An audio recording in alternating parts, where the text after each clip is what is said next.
Vamos a hablar de shock séptico, lo que no se debe dejar de hacer en la atención primaria. Soy el doctor José Retamal, del Departamento de Medicina de Urgencia. Shock séptico o sepsis severa es una patología de bastante importancia en los servicios de urgencia, ya que esa sola patología involucra el 3% de los ingresos hospitalarios y del total de los que ingresan a las unidades de cuidados intensivos corresponden al 10%. Por lo tanto, es muy frecuente de que enfrentemos a este tipo de pacientes en los servicios de urgencia. Y junto con esto conlleva además una alta mortalidad que llega al 30% de los pacientes que ingresan con el diagnóstico de shock séptico o sepsis severa. Por lo tanto, es una patología frecuente y mortal y que además en los últimos 20 años ha mantenido la mortalidad estable entre 20 y 30% a pesar de todos los implementos terapéuticos y creación de unidades especiales de tratamiento para este tipo de pacientes. Por lo tanto, es muy importante que sepamos que esta patología debe ser diagnosticada precozmente e iniciado su tratamiento precozmente. Esto básicamente porque en el concepto de sepsis severa y shock séptico encontramos dos conceptos, la hora dorada y el día de plata, que básicamente se refieren al tiempo de dependencia que genera el pronóstico de los pacientes que se presentan con estos diagnósticos, ya que está demostrado que un diagnóstico y un tratamiento basado en resucitación o reanimación precoz del paciente en sepsis severa o shock séptico puede mejorar la mortalidad disminuyéndola hasta en un 15%. Esto básicamente se trata corrigiendo agresivamente el shock y las disfunciones de órganos que vayan apareciendo. Por lo tanto, al igual que el infarto, el politraumatizado o el accidente cerebrovascular isquémico, el paciente en sepsis severa o shock séptico debe ser diagnosticado desde la primera consulta y debe iniciarse el tratamiento en ese momento. Para poder diagnosticar al paciente en sepsis severa o shock séptico precozmente es necesario tener en claro algunos conceptos.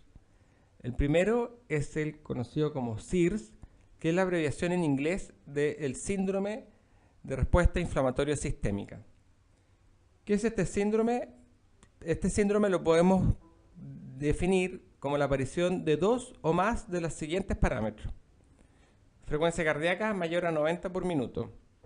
Temperatura mayor a 38 grados o menor a 36 grados Celsius.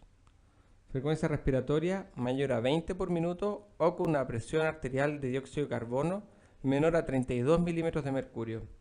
Y finalmente los parámetros de laboratorio, básicamente leucocitosis mayor a 12.000 o una leucopenia menor a 4.000 o con el 10% de formas inmaduras o baciliformes. Si tiene dos o más de estos conceptos, podemos hablar de que el paciente presenta un síndrome de respuesta inflamatoria sistémica. Los síndromes de respuesta inflamatoria sistémica son mucho más comunes que la sepsis severa y el shock séptico.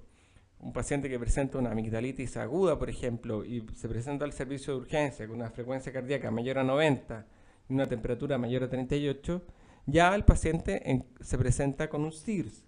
Esto no quiere decir que el paciente esté grave, pero sí nos va a ayudar a determinar si efectivamente este paciente no presenta algún signo de severidad. Luego, el siguiente concepto es el concepto de sepsis. Sepsis se define como un paciente que se presenta con un SIRS y que presenta una infección ya sea documentada o sospechada. Volvemos al ejemplo anterior. El paciente que presenta una amigdalitis y está con una taquicardia mayor a 90 y una temperatura mayor a 38, tiene un SIRS y tiene un sitio de infección comprobado, que sería las amígdalas. Por lo tanto, este paciente presenta una sepsis, lo que no quiere decir que el paciente tenga alguna gravedad en sí mismo. ¿Qué es lo que da la gravedad? La gravedad la da el siguiente concepto, que es la sepsis severa. Sepsis severa es una sepsis en la cual se asocia una falla de órgano. Acá el mismo paciente y el mismo ejemplo, con la amigdalitis, el paciente que se presenta con frecuencia cardíaca mayor a 90 y una temperatura mayor a 38, con un sitio de infección demostrado en las amígdalas, pero que asociado a esto tiene un compromiso cualitativo de conciencia, o se encuentra con algún daño, con un shock, una alteración de su estado circulatorio, hipotensión, por ejemplo, o falla renal o falla pulmonar, ese paciente ya tiene una sepsis severa. Y esto sí ya es grave, porque si este paciente tiene una falla circulatoria, es decir, hipotensión, que no responde a fluido, es decir, un bolo de 20 a 30 mililitros por kilo por una vez, que equivale más o menos a 2 litros en una hora, y que no revierte su falla circulatoria hemodinámica, ese paciente está con un shock séptico. Por lo tanto, lo más importante de estos conceptos es, uno, identificar a todos los pacientes que presentan un SIRS y a estos buscarle la falla de algún órgano o sistema. El sistema neurológico es el sistema que más frecuentemente se afecta, especialmente en los adultos mayores.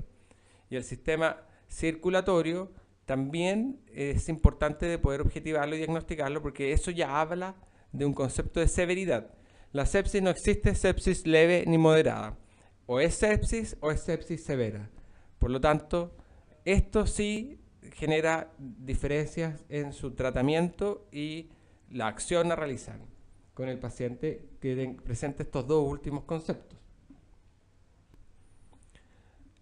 El shock séptico propiamente tal, en el cual se asocia a la falla de órgano o el sistema circulatorio o hemodinámico, se presenta con un paciente que tiene una presión arterial sistólica menor a 90 o una presión arterial media menor a 65 milímetros de mercurio.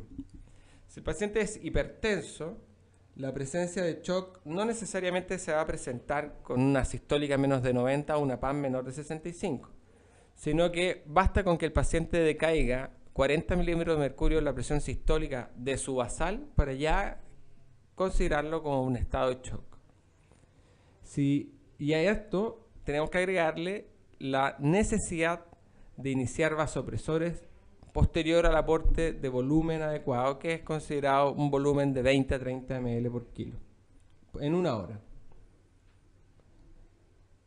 Identificar a estos pacientes cuando ya la falla circulatoria está demostrada o ya es evidente, puede ser un poco tardío y eso puede generar cierto mal pronóstico en la evolución final. Es por esto que existen otros métodos de diagnóstico que ayudan a identificar al paciente en shock.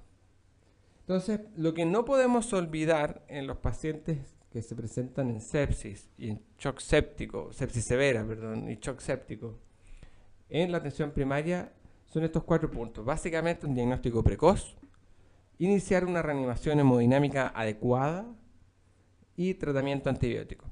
Y otras medidas. Las otras medidas, la verdad es que no son tan de atención primaria ni siquiera de los servicios de urgencia, pero es bueno tenerlas en cuenta y conocerlas para poder tener una idea de qué es lo que requiere el paciente con estas patologías. Bueno, el diagnóstico precoz, como ya le había mencionado, lo primero es identificar al paciente que presenta un estado de sepsis. Y esto es fundamental, reconocer el SIRS y buscar la posibilidad de algún foco infeccioso. Luego, como también lo había mencionado, reconocer signos de hipoperfusión o de daño de órgano. Básicamente, en este tipo de pacientes, lo que estamos tratando de identificar es el paciente choqueado y que no tiene trastorno hemodinámico circulatorio evidente.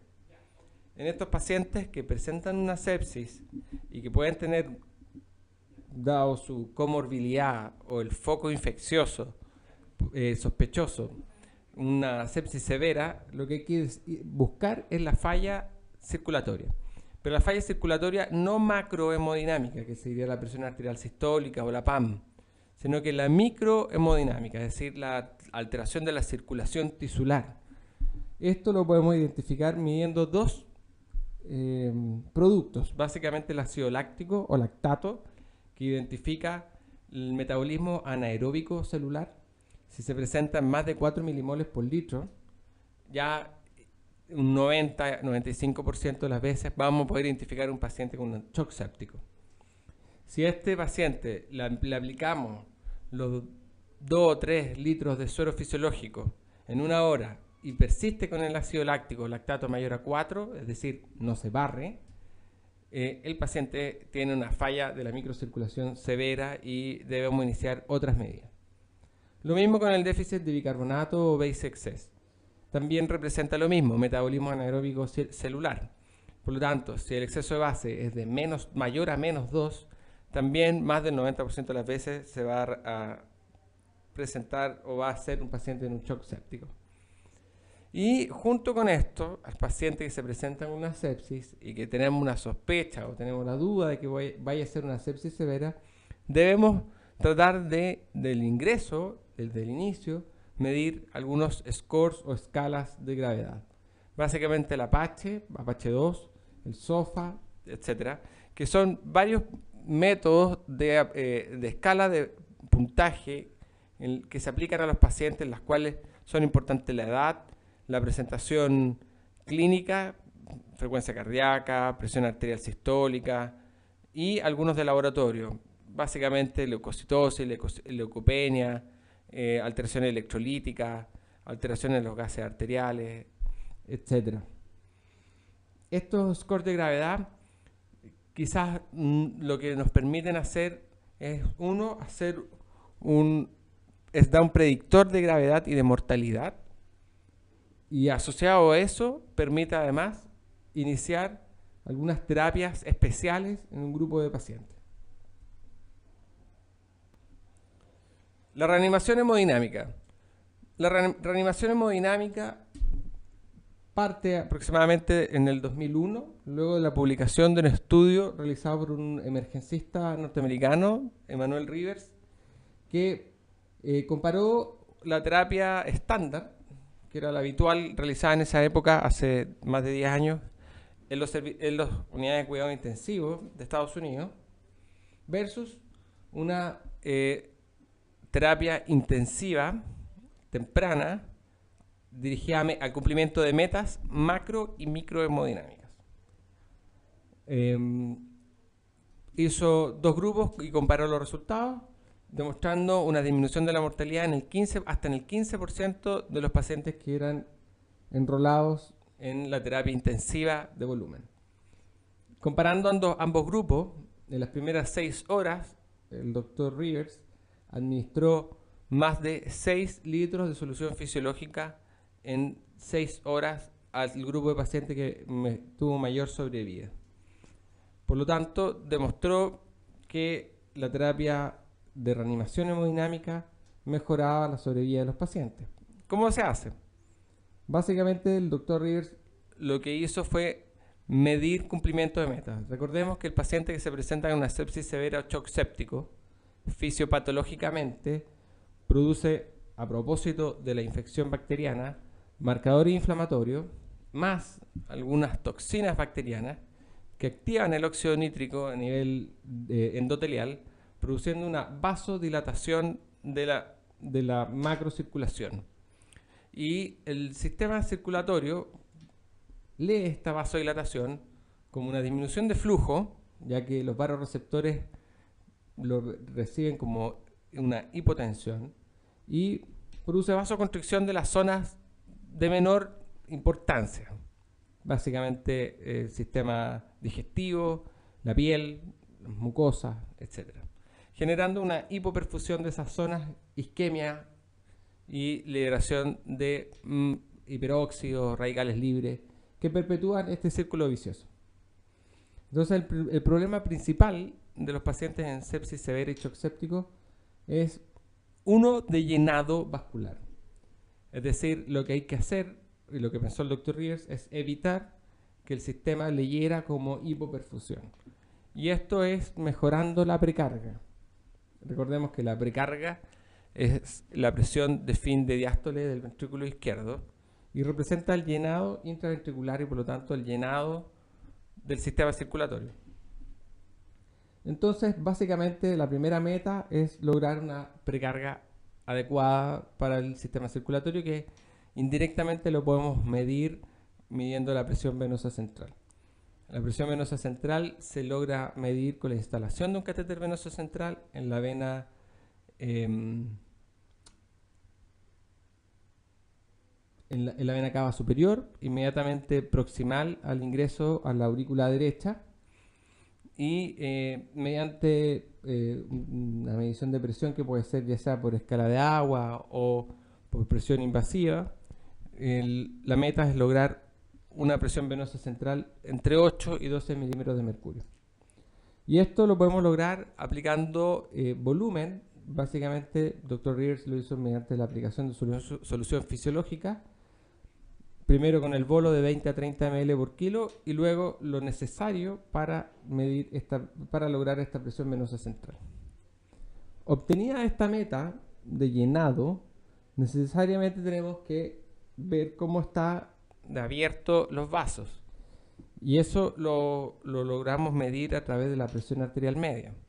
Recuerden que la presión arterial representa la fuerza con la cual la sangre intraarterial empuja las paredes arteriales.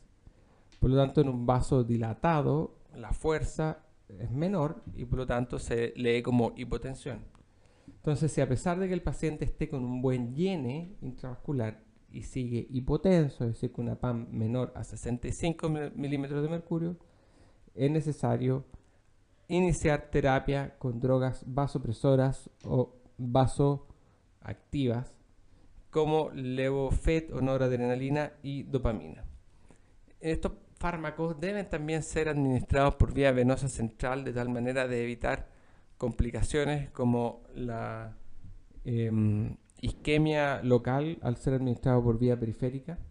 La dosis de noradrenalina inicial es de 0,05 microgramos por kilo minuto y de dopamina 5 a 10 microgramos por kilo minuto, y se van titulando de tal manera que logremos la meta de presión arterial media 65 milímetros de mercurio.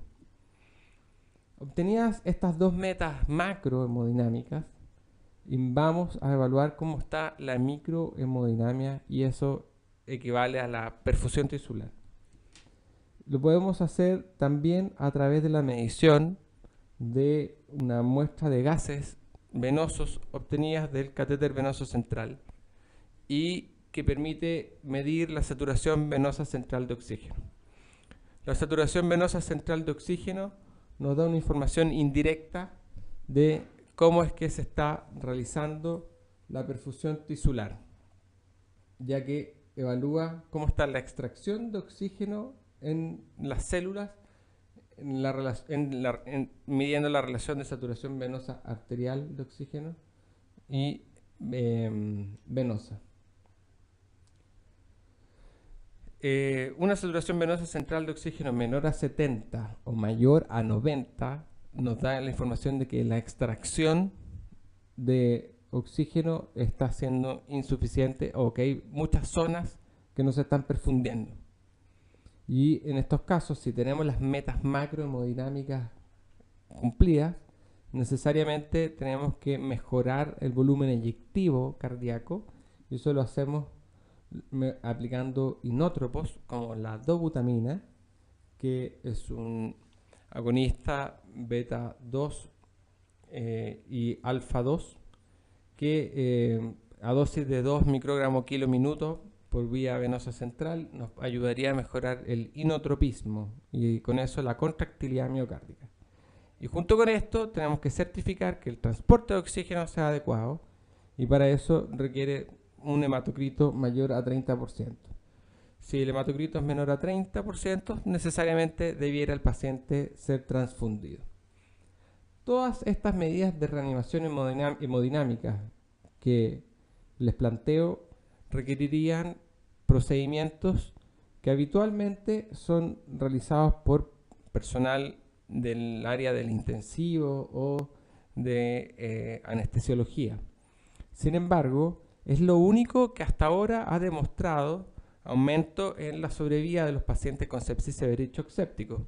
Por lo tanto, es equivalente a la aspirina, al uso de beta bloqueo en los pacientes con insuficiencia cardíaca o cardiopatía coronaria aguda. Lo mismo que la aplicación de trombolíticos o hemodinamia. Por lo tanto, son acciones que debieran ser iniciadas en los servicios de urgencia, ya que además que las primeras 6 horas cambian el pronóstico, es muy poco probable que estos pacientes en nuestro medio ingresen a una unidad de cuidados intensivos antes de las 24 horas desde que iniciaron su proceso infeccioso. Por lo tanto, en la atención primaria hay que conocer estos conceptos y aplicar volumen. Tercer punto terapéutico y necesario de tener en consideración con respecto a los pacientes con sepsis severa o shock séptico es el tratamiento antibiótico.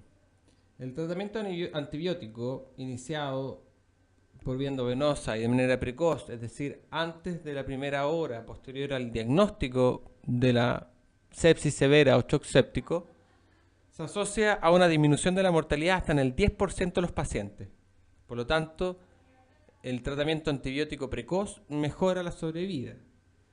Idealmente debiera ser iniciado previa toma de hemocultivos, de tal manera, o cultivos de la zona con sospecha de la infección, lo que podría o permitiría identificar el germen que está generando el cuadro séptico y luego poder tratarlo de manera específica. Sin embargo, la toma de hemocultivos no debe demorar el inicio de la terapia antibiótica. Y por lo tanto, si nos encontramos en atención primaria y no tenemos la condición de toma de hemocultivos, pero sí tenemos la posibilidad de iniciar el tratamiento antibiótico, debe ser iniciado. No debemos esperar a que el paciente sea trasladado o se le administren o realicen todos los procedimientos que ya he enunciado con anterioridad. El tratamiento antibiótico además debe ser de amplio espectro y que tenga una buena penetración en el tejido afectado o posiblemente afectado. Así también, si el paciente cursa algún proceso infeccioso que requiera ser desfocado, como un absceso o una herida necrótica o pie diabético, etc., debe ser desfocado con precocidad. Eso también mejora el pronóstico final de los pacientes con sepsis severa. Finalmente, existen otras medidas que no son de interés o no son fáciles de poder instaurar en la atención primaria e incluso en los servicios de urgencia, pero que pueden aprovecharse o deben tenerse en consideración, ya que estas medidas podrían tener algún efecto benéfico en los pacientes. La primera es la conexión a ventilación mecánica invasiva, básicamente porque esto permitiría disminuir el consumo de oxígeno al disminuir el trabajo respiratorio. En los pacientes que cursan con sepsis severa o shock séptico es muy frecuente también que evolucionen con un síndrome que se llama síndrome de distrés respiratorio del adulto, que es básicamente un edema pulmonar agudo no cardiogénico y no asociado a aumento de la poscarga o la precarga.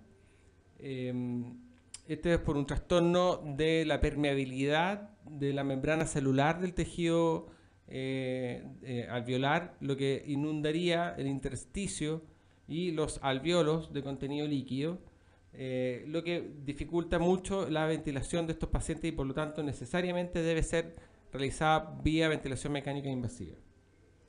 También se ha demostrado el efecto benéfico del uso de corticoides, fundamentalmente glucocorticoides como la hidrocortisona, que ya que estos pacientes cursan con una insuficiencia suprarrenal relativa y por lo tanto requieren el aporte de extra de corticoides sistémicos. Hidrocortisona en dosis plena, 100 miligramos cada 8 horas endovenoso, está demostrado que podría disminuir la mortalidad de los pacientes. Y finalmente, el uso de una sustancia conocida como drotecojín alfa o proteína C activada, básicamente es un fibrinolítico que disminuiría la presentación de la coagulación intravascular diseminada. Sin embargo, esta molécula debe ser utilizada en los pacientes que al ingreso presenten una pH2 mayor a 25. De esta manera es la única forma, es la única indicación de esta proteína C activada y es de alto costo, podría disminuir la mortalidad, pero la verdad es que no tiene un gran impacto a nivel general. Pero es necesario conocerlo. Este es el esquema que utilizó el doctor Rivers y que presenta en su trabajo como el diagrama de flujo de los pacientes con sepsis severa y shock séptico. Básicamente, identificarlo, iniciar volemización con 20-40 o 20-30 ml por kilo y antibióticos antes de 1 hora, medir la presión venosa central, si es menor a 8 usar volúmenes de cristaloides, luego la presión arterial media, si es menor a 65 usar drogas vasoactivas.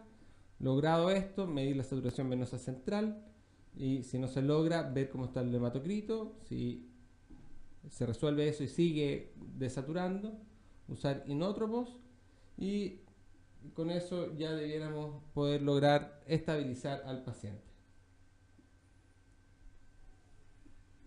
Siempre evaluar el uso de corticoides, evaluar el uso de proteínas activadas, si es que el paciente tiene un pH 2 mayor a 25, terapia de ventilación pensando en disminuir el trabajo respiratorio y la eventualidad del síndrome de distrés respiratorio del adulto y un tratamiento glicémico con un control adecuado.